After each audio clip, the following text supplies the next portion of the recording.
Okay. All right, Adam, Yeah. we're ready to go here.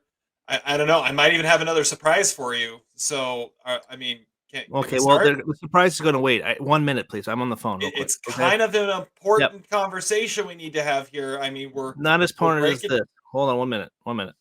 Yeah. It's Yeah. Yeah. fine. Okay. I'm just Yeah, I starting. got you. Okay. Oh, right. The That's it. I've sound. canceled the surprise. There's no surprise this episode.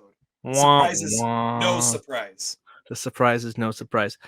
Well, when the dancing music plays, that means it's Breaking Bad time. I'm sorry about being rude on the phone. The title is. Oh, I'm just gonna let the whole thing play out. Oh, oh. Welcome to the Almost Sideshow, everybody. My name is Adam, and I'm joined, of course, with Terry, the one and only soundboard master, Terry. And we are breaking down Breaking Bad. Breakdown of Breaking Bad. Season 3, Episode 7, 1 Minute is the title episode, and it was released March 2nd, 2010. I think that's something we should be adding every episode to do a full retrospective of Breaking Bad. Of course, Terry, yeah, this is it goes out in a bloody rage filled ending there. Pretty damn awesome sequence of events that does take place here to a bloody finale here. Got some notes. Got some fun things to say here. I'm really excited for this one. Glad Todd surprised us last week, but this ending was also almost as surprising as Todd's arrival. Yeah, Todd popped on last week because last week kicked it up a notch. You did. Everything with the RV, but now it just kind of stays there, and it hits, and wow, a lot of stuff happens. Should we Heck get into yeah. this? Let's do it. Break it down. All right, it is time for our synopsis. Season 3, Episode 7 of Breaking Bad, titled 1 Minute. Hank was duped into leaving the RV behind. How would he respond? How about adding to the Jesse ass kicked count? Yes. Yeah, Hank doesn't have any emotional trauma that he's been holding in. He's willing to fully cooperate and tell the truth to the authorities, regardless of what it means for his career. He finally breaks down to Marie and opens up about what is going on. Jesse wakes up in the hospital, ready to sue Hank for all he owns, ready to buy a new RV and start cooking again, and ready to get Walt out of his life. Walt is trying to figure out how to move forward without ruining Hank, without ruining Jesse, and without ruining his relationship with Gus. So, what was once the beginning of a beautiful friendship, Walt and Gale are no longer getting along as Walt starts criticizing Gale's work. Walt ends up calling Gus and saying he wants Gale out and Jesse in. In hopes of getting Jesse to not press charges against Hank, Walt offers Jesse a 50-50 partnership in his deal with Gus. At first he declines, but eventually agrees to the deal. Jesse doesn't press charges, and what was once a death to Hank's career turns into a chance for a fresh start. Suddenly hopeful, but suddenly attacked. The Salamanca cousins ambush Hank in a parking lot, but not before someone tips off Hank that they are coming. He is able to shoot one through the head and crush the other between two cars. Hank did get hit a lot. He's left lying on the concrete, surrounded by the aftermath of the attack. So, Bum bum. Okay, let's break it down here. This is a fantastic character study on Hank's slow decline with his mental health. Absolutely liked how he finally came to the realization that he has a problem, he has an issue. He finally confides in Marie instead of berating her behind a shower curtain. We see some emotional support with Marie. He always has great breakdowns in elevators. I've noticed. Really, that happens again once It's a again, safe but space. it's a safe space for sure. Not in Speed, but in this for sure. But great. Love that little moment there. I think Hank Murray, probably some of the best moments, best scenes of the show for this episode anyway. But then seeing Marie and Hank and supporting there, but another very good scene here too, and we'll discuss it probably, is Walt and Jesse, the back and forth in the hospital. Is Jesse Pinkman, Aaron Paul's character, is he the best actor in the show? Like, he is powerfully acted. Again, I think we've mentioned how good Aaron Paul is for his performances. So really good back and forth with him there. And this finale is phenomenal. I shouted out loud with the bullet through the head. You don't drop Black Death, buddy. You're going to be landed on your head. Blew the back of his brains out. That was a clutch move. Only great police training. When he thought he was going to be done being a cop, I thought that was pretty fantastic. Interesting to see who possibly called. I think there's a couple options on the table, but one of them might be a chicken man. Maybe we'll talk about that much later. Yeah, what's your thoughts there, Terry? Yeah, this episode, it's this. Hank has had this slow boil, this slow build up, and whenever it's that, it always erupts on the wrong thing. Mm-hmm. And that's what you see from Hank here, right? He just erupts in the wrong place, in the wrong way, at the wrong time. Mm-hmm. And I think it's fascinating to see Jesse and his clear headedness in this whole thing, and is like, I am so done with all of this and everything that this is all about. Uh, and yeah, you've got some really, I love the flashback to start the whole episode. Oh yeah, yep. Like that gives some weird family dynamics there. Ding ding ding ding ding. Yeah. Or he actually Mhm. speaks. He speaks. Yeah, this is It's alive. there's yeah, this episode is nuts, and it leaves you with so many questions. Where like last episode was such a chaotic episode, such an intense episode, but it didn't really leave any questions at the end, other than the revelation that they're now going to go after Hank. This one, I mean, what happened? Mm-hmm. What where did, other than one guy's head, getting blown to cabbage, like our arms dealer said. Uh, who lived? Who died? What is going on? We don't know. What is going on? What is going on? It's great. It's great. Such a good episode. Mm-hmm. Yeah, this is definitely. That's why I want to jump into this best scene, because Yeah, do it. the okay, wait a second. What happens? The what happens next situation is when Jesse and Walt are having their conversation. But I think that scene is so good. Is like, what happens next is that I'm gonna stalk him.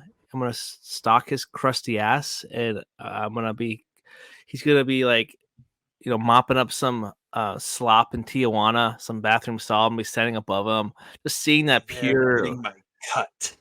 yeah, yeah, just like that's what's gonna happen next. And then Saul's like rebuttal's like, that's an interesting idea.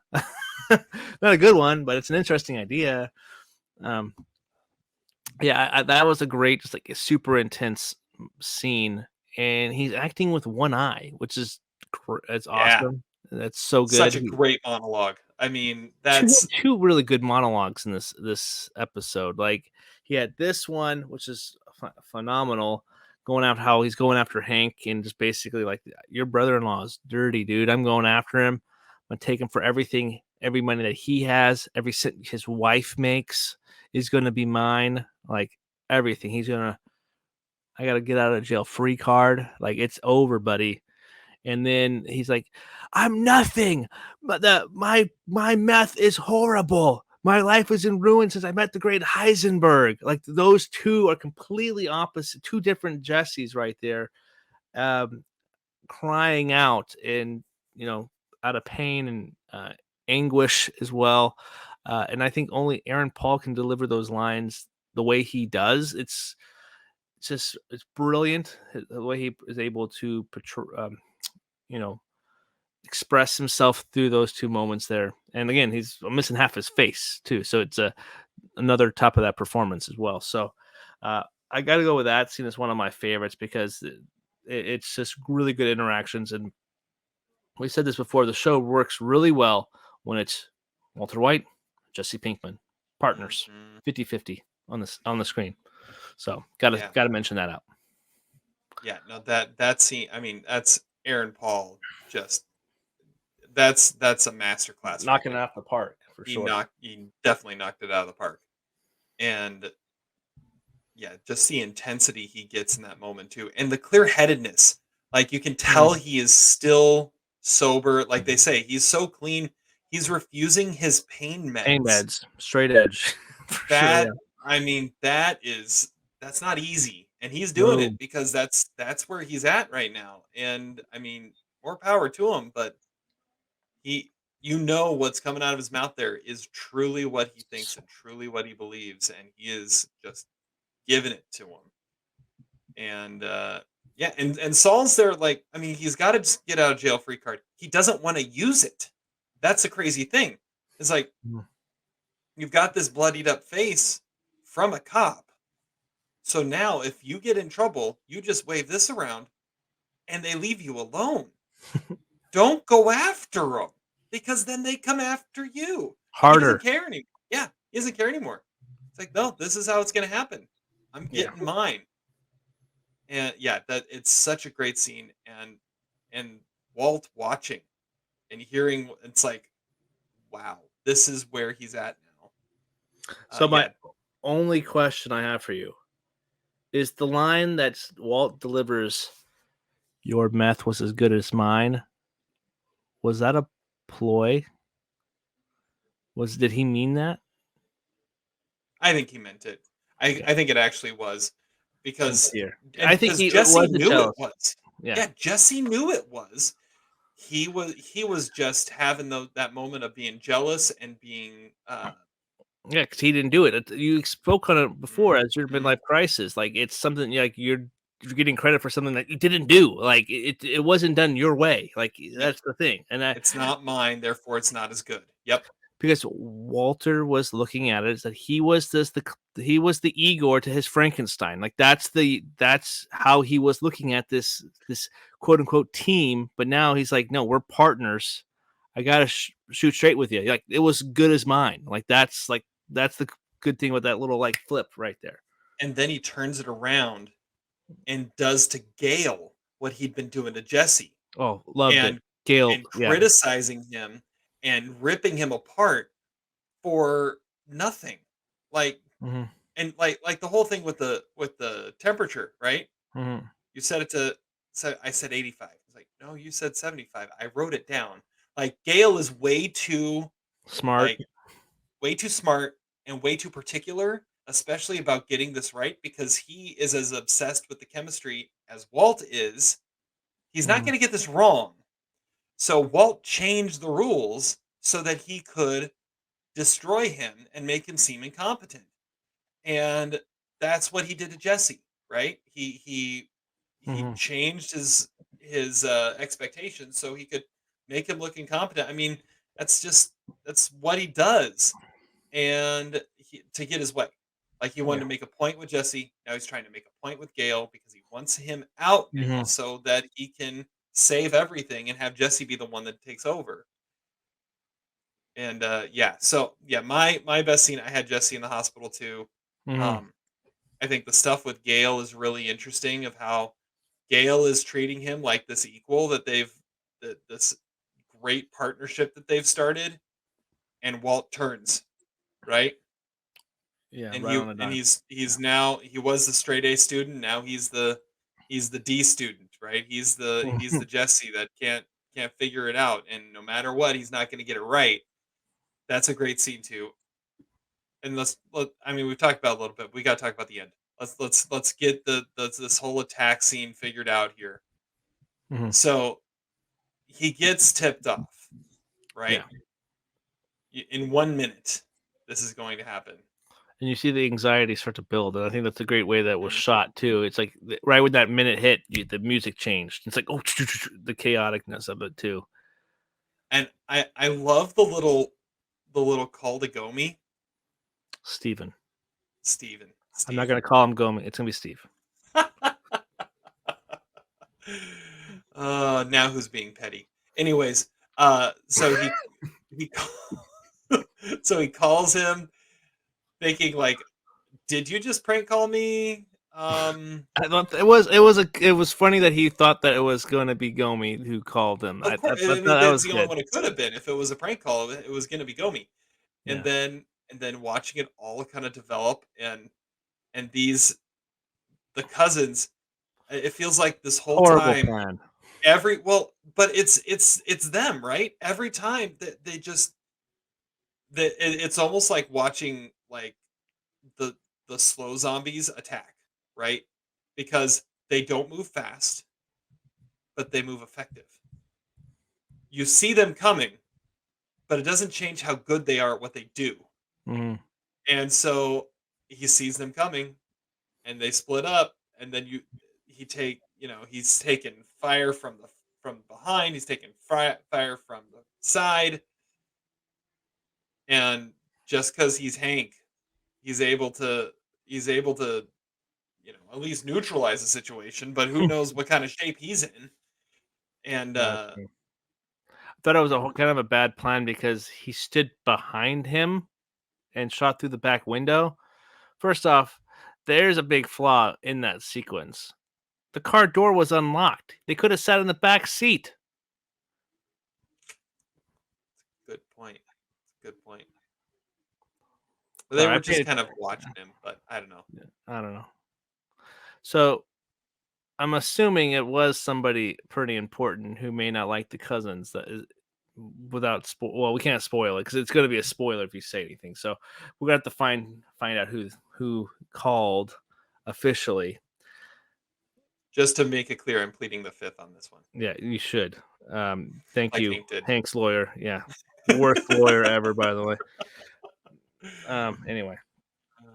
Yeah, Yeah, good call. Yeah, great scene. And then like this, like the poor pedestrians, like, but again, like they're these silent assassins, and I think also they did all that work to track down this freaking guy arms dealer to buy 2 vests. Are you kidding me? They just bought 2 vests.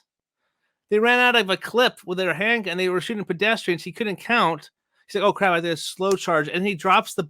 Okay, anyway, they're awesome characters, but at the same time, yeah. it's like, wait, what? That I was like, that kind of seemed weird. But And arms dealer and is then cool. Hank not having his gun on him too. I mean, there was so That's just much. good. What a coincidence. That kind of sucks. Yeah, Yeah. it Anyway. it was just crazy, crazy sequence, and Oh, there was just so much. It's like, oh my goodness, like anything could happen. Really, the pinning him up against another car was awesome. So that guy, he's he's hurting bad. So can only foresee how long, how long the recovery time is. It ain't looking good for him. But yeah, it's gonna be interesting to see. you know that it's just like it's oh, I completely lost what I was gonna say. Yep, Yeah, it's I gone. agree. Yeah. Yeah, But something else I was thinking too is what ruined the whole thing was how the one cousin had to be poetic, right? He had to go get the axe. If he hadn't gone and gotten the axe, it was over. Like he just yeah. takes that one last shot, it's done. But no, he had to go get the axe. He had to use the axe. Mm-hmm. Just had to do it. I don't think the other brother would have done that. Oh, that's a Who good who point. who was the brother? Which brother died? Was it Marco, the oldest? I have no idea. I That's can't the tell hard. you. That's the hard part because I feel like if it was the oldest one, he that would have been his call to do. If it was the other one, he would have just put him out of his misery. Maybe I don't know because it was Yeah. kind of like maybe it was a setup from the beginning episode, the flashback. Anyway, that's a lot more into it than probably the episode was meaning. But it's awesome. Finale is awesome. Mhm. Poor All right. Hank. The Ken wins douchebag of the Okay, episode goes to. Gale. Ooh, interesting. He wore sandals or something like that. He's like, oh, shoes today, huh? He's like, oh yeah, Thought I try to be he was more professional. professional. Try to be He more wore sandals the professional. first time.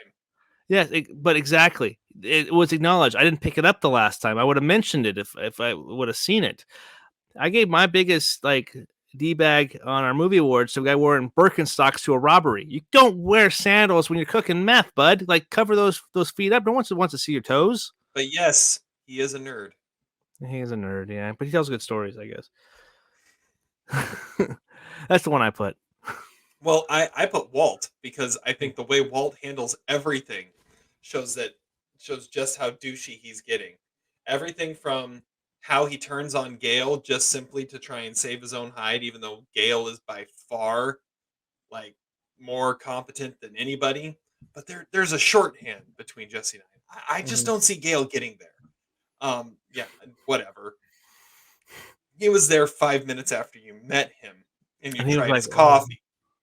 like, wow, this is the best coffee ever. And then the possibly the douchiest moment of the entire episode is when Skylar comes over to try and be like, "Hey, you need to talk to Jesse and try and get him to help Hank." I mean, Hank is family, and he says, "Well, not currently." No, Like, no, I disagree on it. That was a savage line. Even my wife was like, yeah, I would have said the same thing. Like, yeah, she deserved it. She's being mean.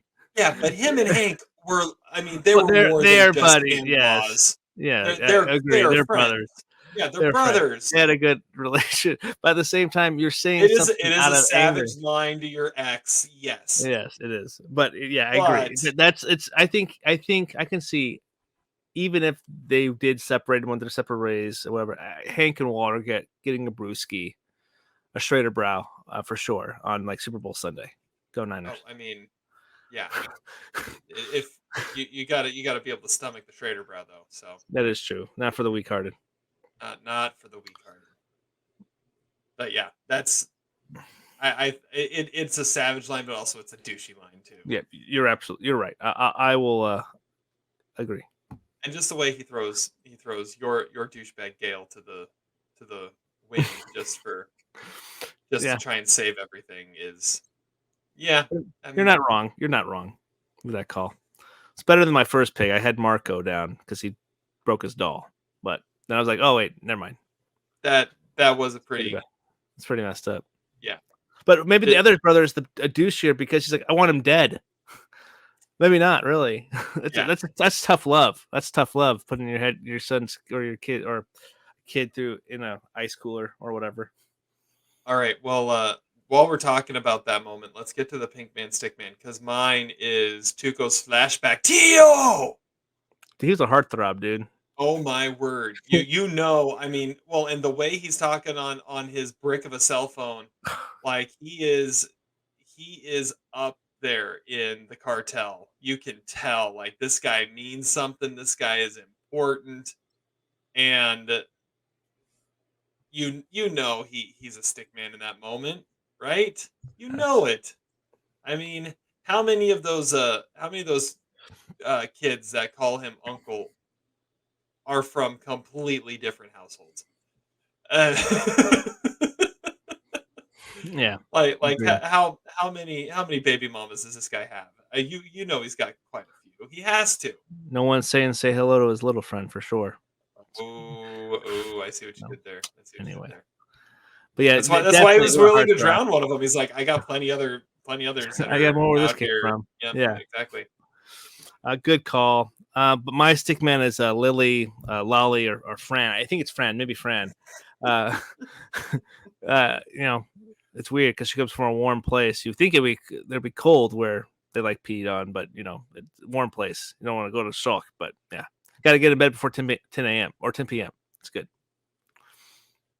Yeah, Everything out of that guy's mouth. I was gonna say that was like dumbest thing said is anything out of that guy's mouth. pretty much. But he Well- was a very entertaining character, though. Let's move on because that's my best new face. Oh, yeah, for sure. Nate Mooney. And I know I've seen him in stuff. I don't really remember him. We anything, would have to mention this. He's Ryan from It's Always Sunny in Philadelphia. Yes. See, Todd got on for the wrong episode because he would have Yeah. reminded us that Well, very that's why I had to quickly. make it. Apparently, he's also in Elizabethtown. I wrote that down too. You're a 4-star classic. It's been a while since I've seen it, so yeah. And then Monk was I actually recognized him from an episode of Monk, but of course, he wasn't like that's next level degenerate right there. Well, that's a great show. So anyway, yeah, he's by like talk about someone just coming in and like having 2 or 3 minutes of screen time and using them for all they're worth. That's the arms dealer. Yeah, he is probably the second best one scene guy in the show so far. Yeah. Followed by that that guy. Yeah. Good His call. name was Mel. Yeah, it was an M name. It was an M name. It would start with an S. All right. The Gomi Steven minor character. Maybe we should just rename it the Steven minor character. Who's your favorite minor character of this episode? Murkert. Murkert. Yeah. Oh. He gave him the advice, hey, they're not going to press charges. You know, he has to be the tough boss, but also he's also been working together forever. Marie even said, hey, you've been working for them forever. This isn't the end of the road type of thing. Mm-hmm. He threw him a bone. So Murkert, good call. He has to do the right thing on the record, but off the record, you didn't hear this from me. They're not going to press charges. Call. Yeah, Murkert. That's a good call. All right. I went with Gail because Gail, it is so funny to watch that scene and see Gail just blissfully ignorant of what's going on and like, I think I just made a new best friend. And he showed up to work and I've already started. Everything is good. Hi, friend. And then Walt just turns on him. He goes, oh, what's going on? I don't know. And he's just so whimsical in how he handles everything. That's and true. Including when the bad side of Heisenberg comes out on him. He's just like, I guess I made a mistake. I don't think so. I wrote it down. I wrote it down. It's just funny. It's just funny. The Cowhouse dumbest thing said of the episode is the get out of jail free card. It's kind of funny. The Skylar line. Oh, crime does pay. Look at his apartment. Dumb. The Black Death. It's so sweet you want to lick it. Shred your mother's head like cabbage. You're sorry. You just brewed 50 gallons of useless sludge. Can't use any of this. So those are kind of ones that I thought of. That's a good one. Those are all good ones. Yeah, anything the arms dealer said, but I had a couple others. Saulisms are always great. Like when Walt walks in and he goes, "Hey, you're now officially the cute one." Yeah. That's a great one. And then he had another one in that same scene. Hey, Rocky called. He wants his face back. Yo, Adrian. Yo, Adrian. Yeah, and then this is your get out of jail free card, so you can avoid a poop storm. It's we should have like, of course, Paul meet Ringo. Yeah, that's a good one. I think we should have done like just like Barry. We should have like taken a shot like every single time they make a movie reference because there's a lot of like referencing movies. Like especially Saul. It's kind of awesome. Mm-hmm. Yeah, those are good ones too. Saul has a lot of good isms. All right. Did you find any problems, flaws, or things outdated that you wanted to shout out besides the brick phone? Well, no, I'm not saying mention the brick phone. I get that because it's a flashback. All right. They did all that for 2 vests. Yeah, I think that's pretty stupid. I was like, really? Like they went to an arms show. They were going up against a cop. They knew he was going to be ready for him. You're telling me they don't have connections for 2 vests? I don't know. Hank's Yeah. Hank's lawyer's whispering, like you're like he's not even close to his ear. Like you could do plead the fifth. Yeah, I don't know. That's pretty flaw. Drop it, Jesse yelling Heisenberg and meth in the hospital. In the hospital. It's pretty glaring. It works. It's great television, but at the same time, it's like those walls aren't that thick. But yeah. Well, I mean, they gave him privacy because he was in there with his lawyer at the time. So Maybe not a bad call. No. So then we have to talk about this ending scene here. Is that the car doors were unlocked?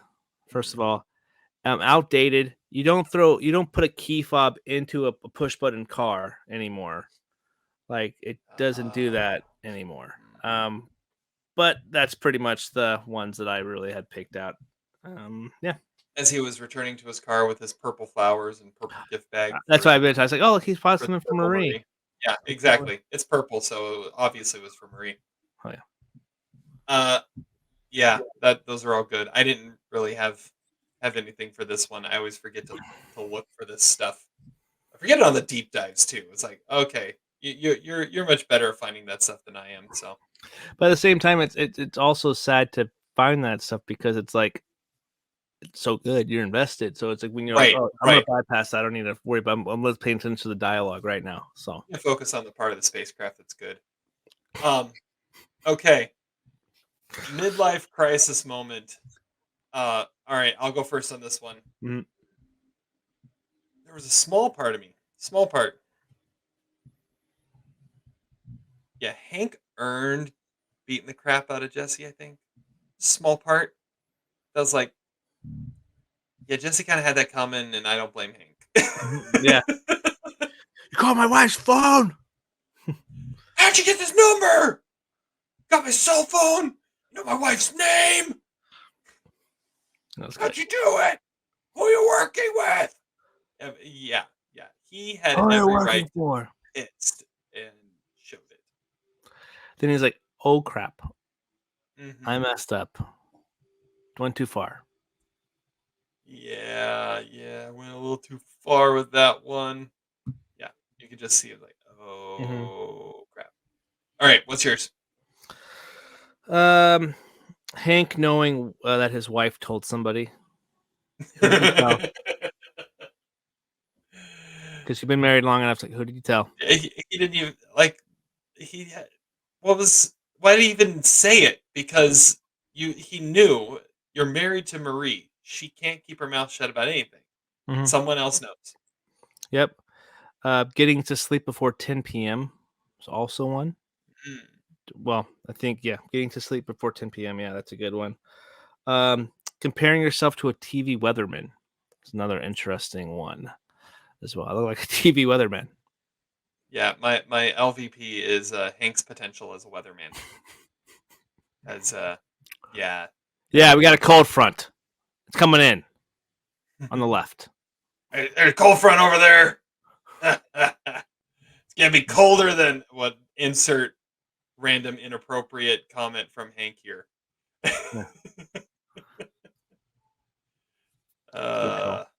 Good call. Yeah. All right. Anyways, so that transitions us in. That's my LVP. What's your LVP? Dropping the bullet. That's a classic mistake. You got the one free sample. It's dropping the free sample. It's dumb. It's just a rookie mistake there. You were blinded by your own hate for Hank. I don't even think he realized it was still in his pocket. Like he was just moving so fast and it fell right out. And yeah. You just saw they're slow maniacal movers. Mm-hmm. They don't move fast, but then he did move fast because it dropped the bullet so quickly. Lucky it didn't roll too far away. Right. For Hank. Yeah. Unlucky for him. Exactly. All right. He ain't going to be in the next episode. I can tell you that. Probably not. Yeah. I mean, yeah. MVP of the episode is who? Or what? MVP or the what? That's an interesting It's an interesting take right there. The MVP of the episode is going to be Hank's realization that it's okay to be vulnerable to the ones that actually care about you. Boom. It's good. That's good. the one. My MVP is bulletproof vests, especially the one being worn by the arms dealer. You broke my ribs. You broke my ribs. They had to make sure they worked before they took them. That was another pretty clutch move too. Yeah, It was a great moment. Yeah. I'll never leave home without it. Mm-hmm. It's a good call. All right, well, we're gonna talk about what's next, but first, we gotta give our updates here. The Walter White body count is at 2 drug dealers, 1 car, 1 custodian's career, 1 Tuco hideout, 1 lock, 1 uneaten burrito, 1 paper towel holder, rot, 1 back door to Jesse's house, 1 love of Jesse's life, a few burned $100 bills, 1 pepperoni pizza, 1 career in education, 1 meth making RV, and 1 beginning of a galeful friendship. Oh, I was gonna say the 50 gallons of sludge. Oh, nah. It was probably a good batch, but it probably would have been fine. But no, the ruining of his friendship with Gail. I went with that. And the Jesse ass kicked count has definitely gone up to 8, which this is the 27th episode of the show. He's had his ass kicked 8 times, which puts our average at 1 ass kicking every 3.4 episodes. So it's a crazy average because he hasn't had his ass kicked in like all season. So yeah, this is the first one of this season. This is the 7th episode. So and the average is still 3 episodes. That's pretty crazy. Getting close to 3.5 episodes. Yeah. All right. Good call. What's happening next? We're gonna reveal. I honestly think it's the Chicken Man, Gus, who made that anonymous phone call. He already has Hank's number, probably. He's doing something he knows of Hank from a previous episode, right? So he has probably has a card of Hank's or something like that, so he would have that number. He also doesn't really care for. Well, wait a second. He specifically gives the cousins Hank to throw him off the. But who would? It's got to be Gus. Is the one I can think of, unless it was Mike. For some reason, why is my head going towards Mike? No, it's Gus. Gus warned him. That's what I'm saying. Gus. We'll stick with that. Yeah, I don't know. Well, if you're thinking Mike, I mean, Mike works for Gus, so that's why I'm like, he probably heard. I'm like, why are you going to go with this cop who has nothing to do with anything? That's why I was thinking maybe he overheard something, but then that would be kind of. But if it's Gus, why did he tell the cousins to go after him? Because it's a perfect opportunity. He's a cop. Maybe you can knock him. Maybe the cop will win and knock him off, and then throw off the trail that it's Heisenberg. Could be that, and because you don't care for the cousins, and I think you could take the guy with the freaking colostomy bag out pretty easily. Maybe he doesn't have a colostomy bag, but he's a wheelchair for sure, and a bell. Like I think you guys can take those guys out pretty easily. Who knows? Yeah. Ding. First of all, we need to figure out. We're gonna see some kind of conflict. Jesse's coming back in. Jesse and Gail interaction is going to be very interesting. It's going to be very fascinating. Yo, I'm not familiar with this term, Gail. Thanks, Gail. Appreciate it. That's going to be interesting. That's what I'm going to see. There's going to have to be some interaction between Gail and Jesse, and then, Hank. We're going to have a scene with. I think it's a foregone conclusion. There's going to be a scene in the hospital with Hank. Pretty sure, and then Marie's coming to his side. Not the other way around. I don't know. I'm not too confident because you're like, okay, right on, good. I mean, I can't say anything. I really can't. That's a good point. Don't say anything. We're moving on to the next segment, which is any last words? You're assuming Hank made it. Oh. Well, that changes everything. Why wouldn't he make it? How Did he many get hit? times was he shot? That is true. He got shot in the It's a good point, actually. Huh. That changes everything. That's something to ponder for the next episode. Yeah. Well, I want to say everyone he that's lied. listening, Yeah. everyone that's listening that's seen it knows what happened, and Adam's gonna find out what happened next week.